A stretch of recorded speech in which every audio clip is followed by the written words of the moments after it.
Hello friends, welcome to PK study. दोस्तों, आज के इस वीडियो में हम लोग मैथ के 20 वीवीआई इंपॉर्टेंट क्वेश्चन को देखने वाले हैं, जो कि एग्जाम के दृष्टिकोण से बहुत ही इंपॉर्टेंट है और यह मैट्रिक क्लास के एग्जाम के लिए है।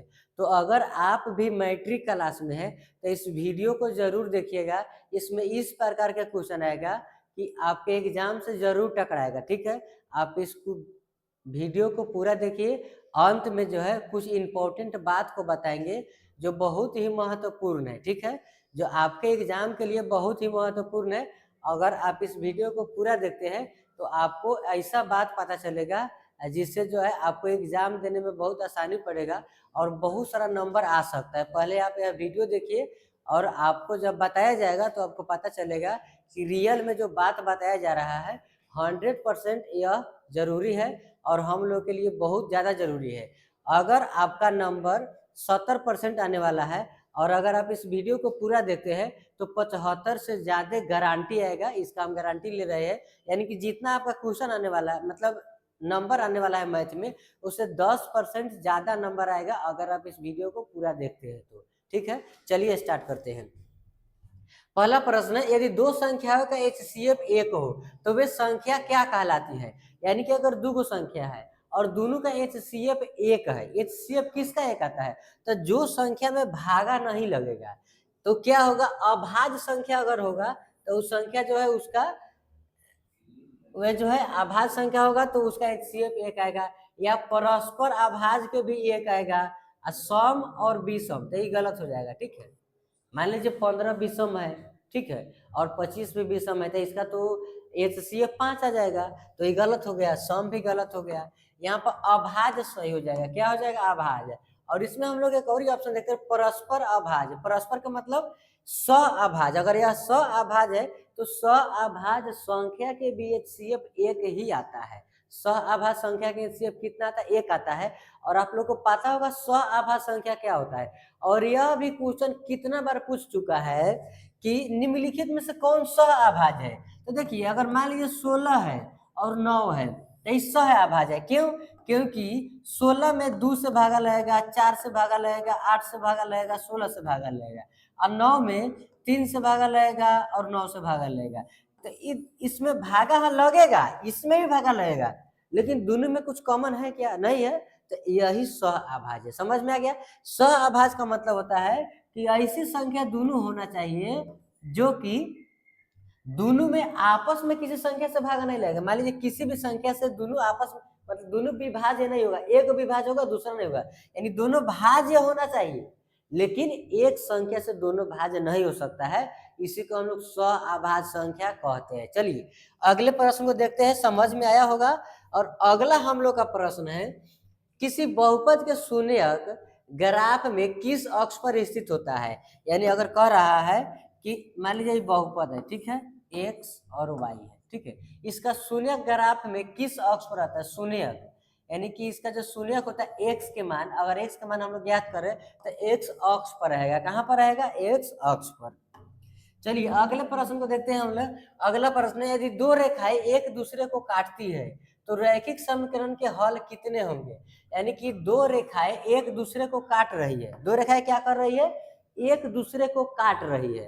कहने का मतलब इस प्रकार से यह हम लोग का क्या हो गया, एक्सिस हो गया, एगो एक्स एक्सिस और एगो वाई एक्सिस। अब यहाँ पर देखिए, एक रेखा हो गया, एक दूसरा रेखा होगा, एक जगह पर कट रहा है। क्या है, एक जगह पर कट रहा है, ठीक है। तो मैंने कहीं भी कट रहा था तो एक ही जगह पर कटेगा, काटती है तो एक जगह पर कटेगा। और जब एक जगह पर कटेगा तो इसका हल हो जाएगा एक हल, जो कि ऑप्शन बी में दिया हुआ है। समझ में आया। चलिए समझ में आ गया होगा आप लोग को। अगले प्रश्न को देखते हैं हम लोग। हम लोग का नेक्स्ट क्वेश्चन है, द्विघात समीकरण के वास्तविक और असमान मूल कब होते हैं। देखिए कितना इंपॉर्टेंट क्वेश्चन है और कितना आसान क्वेश्चन है, लेकिन फिर भी इस प्रकार के क्वेश्चन में भी बहुत सारा बच्चा जो है थोड़ा सा घबरा जाते हैं। तो देखिए इसको कैसे बनाएंगे और कैसे समझेंगे, क्वेश्चन क्या करे इसको पहले समझिए कि द्विघात समीकरण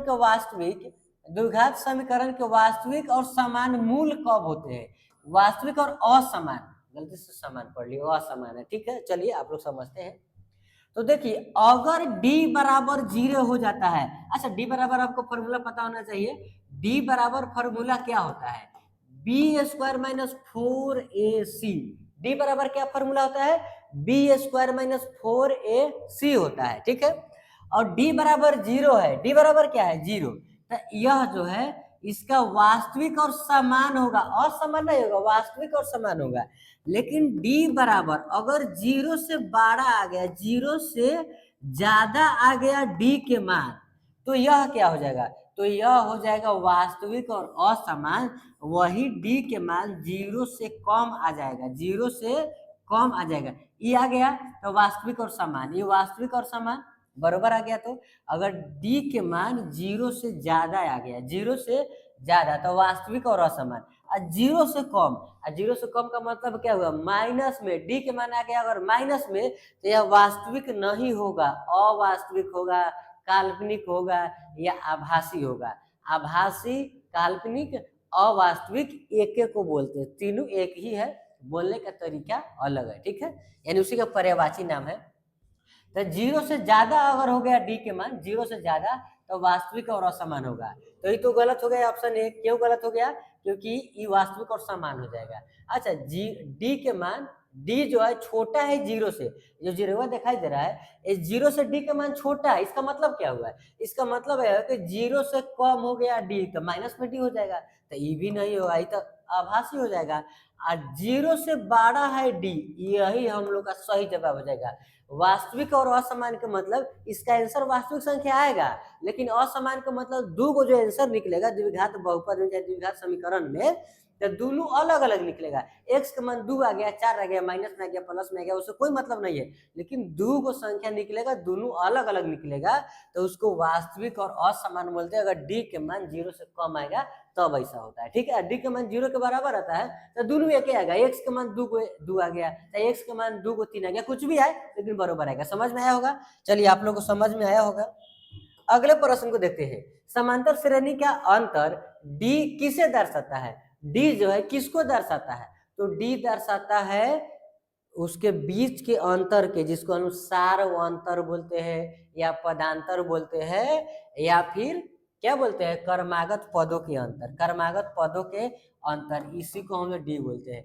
योग को एन बोलते हैं, और प्रथम पद को ये बोलते हैं, अंतिम पद को ए एन या टी एन भी बोलते हैं, टी एन भी बोलते हैं, याद रखिएगा, ठीक है। चलिए अगले प्रश्न को देखते हैं हम लोग का अगला प्रश्न है, दो समरूप त्रिभुज के क्षेत्रफल का अनुपात किसके बराबर होता है।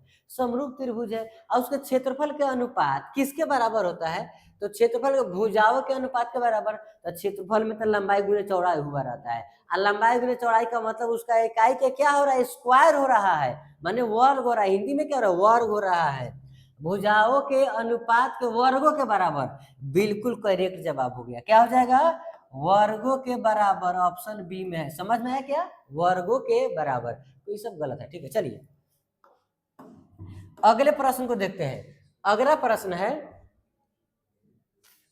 बिंदु 0 और -4 क्या है, 0, एक्स के मान 0, वाई के मान 4, एक्स के मान 0 यहीं पर रहेगा, और वाई के मान -4 नीचे आ जाएगा, नीचे वाई डैश होता है और इधर एक्स डैश होता है, इधर प्लस में एक्स का मान, इधर प्लस में वाई का मान, इधर माइनस में वाई का मान, माइनस में एक्स का मान, तो -4 नीचे आ गया। तो अब यहाँ पर हम लोग देख पा रहे हैं कि यहाँ और यहाँ कटा है, तो ये हम लोग का एक्सिस बन रहा है, ठीक है। तो ये कौन सा क्या है, एक्स अक्ष है कि वाई अक्ष है कि दोनों है कि किसी पर नहीं है, तो हम लोग देख रहे हैं एक वाई अक्ष पर है, किस अक्ष पर है, वाई, तो की ऑप्शन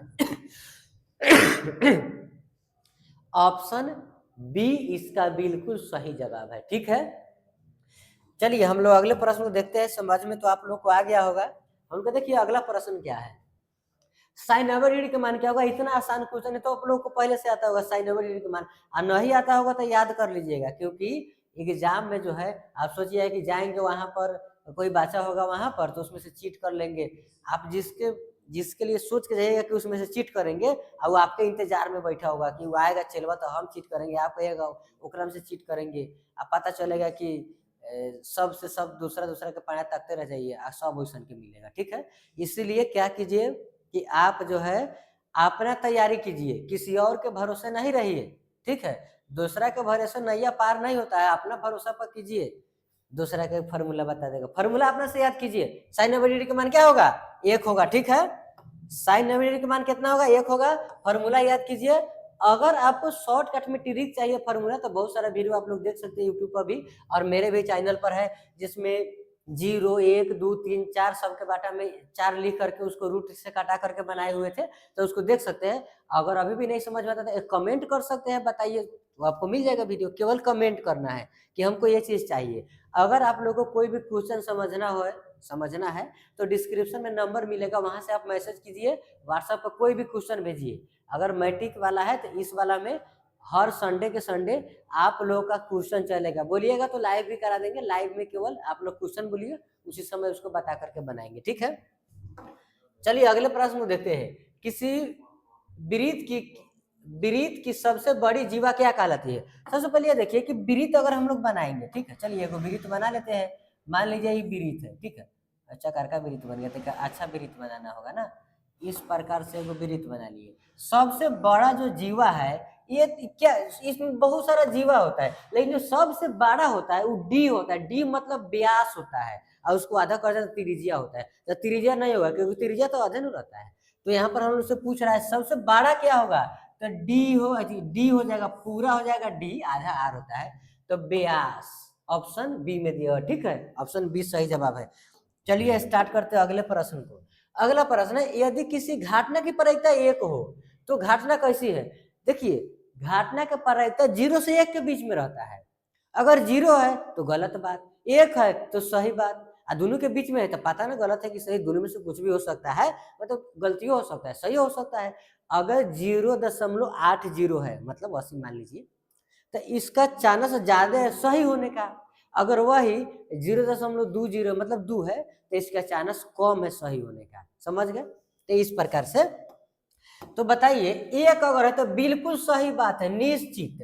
असंभव कब होगा, जब 1 से ज्यादा होगा, चाहे 0 से कम माइनस में होता है। जब माइनस में कोई संख्या आ गया, चाहे 1 से ज्यादा आ गया, तो ये असंभव घटना है, ठीक है। अच्छा, संभावित 0 और 1 के बीच में आ गया तो संभावित, ठीक है। निश्चित मतलब बिल्कुल सही जवाब। अनिश्चित मतलब 0, अनिश्चित मतलब 0, निश्चित मतलब 1, संभावित मतलब 0 से 1 के बीच, असंभव का मतलब 0 से कम या 1 से ज्यादा।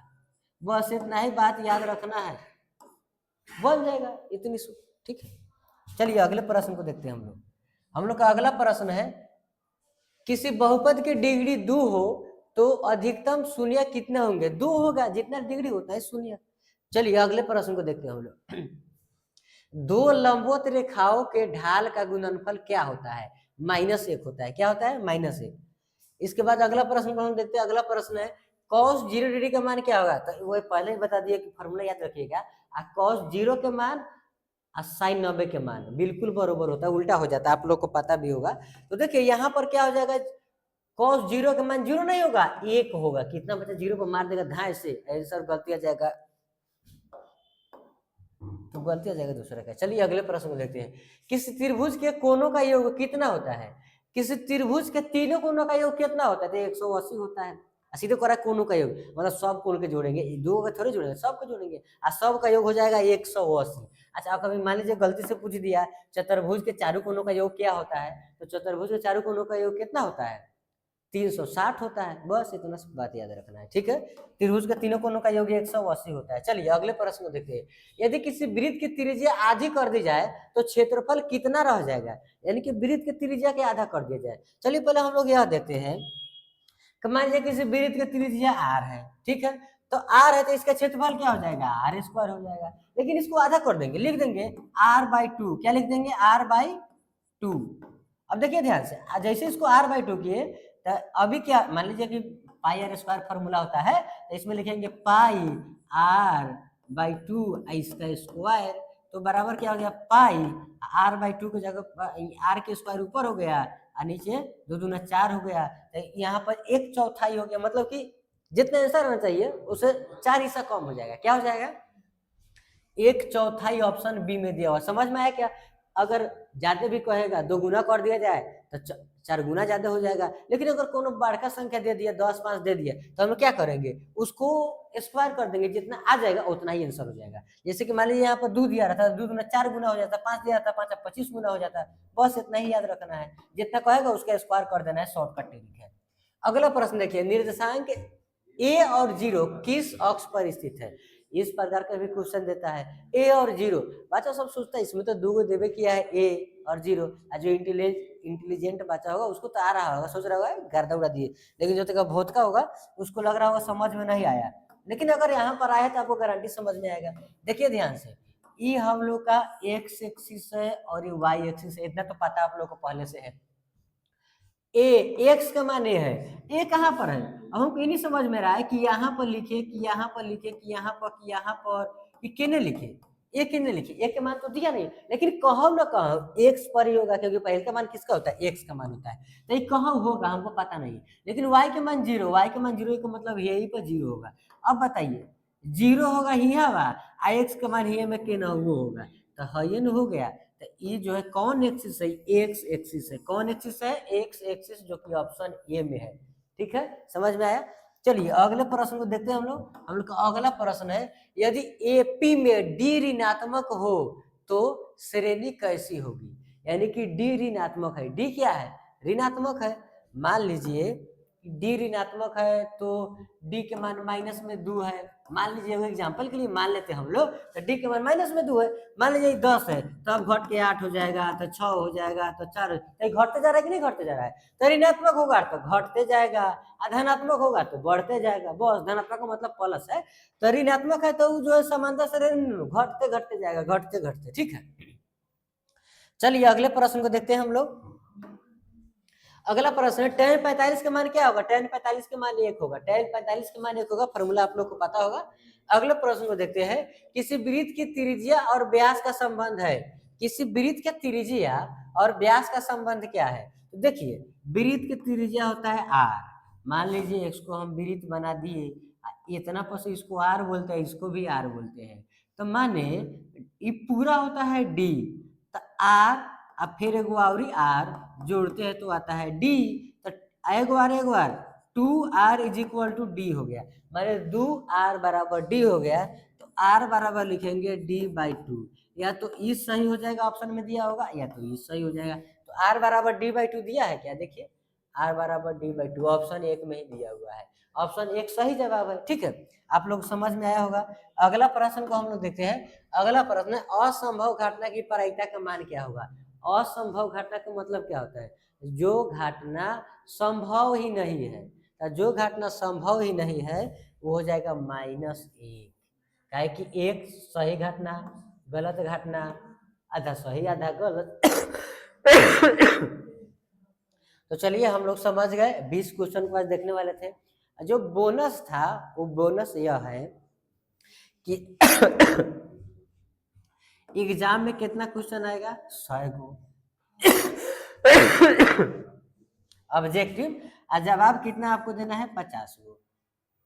100 गो में 50 गो के जवाब देना है, 50 गो के जवाब नहीं देना है। अब बच्चा सब क्या करता है, आंख मूंद के शुरुआत से धाए धाए बनाते जाता है, और जो भारी क्वेश्चन होता है, देर लगने वाला था, समय लगने वाला था, उसको भी बनाते जाता है। लेकिन आप लोग को ऐसा नहीं करना है। ठीक है, आप लोगों को क्या करना है कि जो क्वेश्चन हल्का होगा उसको बनाना है। पहले क्या कीजिए, ऐसे 1 2 3 4 5 ऐसा क्वेश्चन दिया होगा, तो देखिए आपसे कौन कौन बन रहा है, इस प्रकार से आपको गोल भरने का ऑप्शन आएगा, भरने का नहीं। अब देखिए बताइए, अगर मान लीजिए हमको ऑप्शन 1 नहीं है, मतलब 1 नंबर क्वेश्चन नहीं आ रहा है, भारी है, बड़ा है, आ जाएगा बनाएंगे तो उसको नहीं बनाना है। आपसे आ जाएगा तो आपसे आ जाएगा, समय लगेगा तो इसको गोल घेर देना है। अब यहाँ पे एक समस्या है, हमको बहुत मेहनत करना होगा तब आएगा, कोई गारंटी नहीं है इसमें कौन सही होगा, लेकिन मेहनत करके ला सकते हैं। तो इसको एक बार घेरिए। लेकिन ऑप्शन 2 देखिए, ई आपसे आ जाएगा आसानी से, लेकिन अभी आपका दिमाग काम नहीं कर रहा है उतना, तो आप इसको जो है 3 बार घेर दीजिए, इतना बड़का घेर दीजिए। अब क्या होगा, आप जैसे बनाइएगा ना, तो जैसे मान लीजिए पूरा बना दिए, अगर आपका 40 को सही सही बन गया, 10 को और बनाना है, तो जिसको ज्यादा आप घेरे, जो आसान है बिल्कुल आसानी से बन जाएगा, उसको पहले बनाइए, इसको नहीं बनाइए, इसको बनाइए। आज वो आपको नहीं आता है उसको पहले छोड़ दीजिए, कहिए तुरंत तुमको के नहीं बनाएंगे, जब लास्ट में नहीं होगा तब बनाएंगे। इस बात को याद रखिएगा कि क्वेश्चन 1 से लेकर 100 तक होता है और इसमें 4 गो अलग अलग ग्रुप बनाया गया है, 4 पर 10 गो ग्रुप बनाया रहता है, ए बी सी डी इस प्रकार से जे तक। तो आपको ए से लेके डी के बीच जे के बीच में कुछ भी पड़ेगा। तो हो सकता है 99 नंबर क्वेश्चन हो कि साइन 90 डिग्री के मान क्या होगा, बिल्कुल आसान क्वेश्चन 99 नंबर हो, 90 नंबर आसान क्वेश्चन हो। आप पहले ये बिना मतलब टाइम जियान कर रहे हैं, 2 नंबर क्वेश्चन बना रहे हैं, 3 नंबर क्वेश्चन बना रहे हैं, तो उसका कोई फायदा है? आप देखिए, आपसे आसान क्वेश्चन बनाइए, पहले आसान आसान क्वेश्चन फार्मूला वाला सब ठीक ठीक मारने वाला पहले मार दीजिए, और जो बचा होगा लास्ट में देखिए आपसे कितना सही हुआ, 30 गो सही हुआ कि 40 गो सही हुआ कि 45 गो सही हुआ। अब जितना आपसे नहीं बन पाया है तो उसको आप घेर ले रहिए, नहीं तो इससे समस्या क्या हो जाएगा, समस्या हो जाएगा कि आप तो 40 गो के जवाब दे दिए चाहे 30 गो के, और पूरा क्वेश्चन पढ़िएगा, फिर पढ़ने के बाद कथी बोलिएगा क्वेश्चनवा नहीं बन रहा है। एगो क्वेश्चन पढ़े थे वो आसान था, लेकिन क्वेश्चनवा के मिल ही नहीं रहा है। अब 100 क्वेश्चन में ढूंढते ढूंढते आप परेशान रहिएगा। तो अगर आपको ज्यादा नंबर आना है तो इस बात को ध्यान रखिएगा और इस चैनल को सब्सक्राइब भी कर लीजिएगा, क्योंकि जब एग्जाम होगा तो उसके नज़दीक में बहुत ही अच्छा तरीका से आपको समझाया जाएगा कि किस प्रकार से आपको एग्जाम देना है। वैसे एग्जाम तो अभी नज़दीक आ गया है, और भी वीडियो आपको मिल जाएगा इसी चैनल पर, तो वीडियो देखिए। और मिलते हम लोग अगले वीडियो में इसी प्रकार से बढ़िया बढ़िया क्वेश्चन को लेकर के। तो आज के लिए इतना ही, मिलते अगले वीडियो में, तब तक के लिए जय हिंद।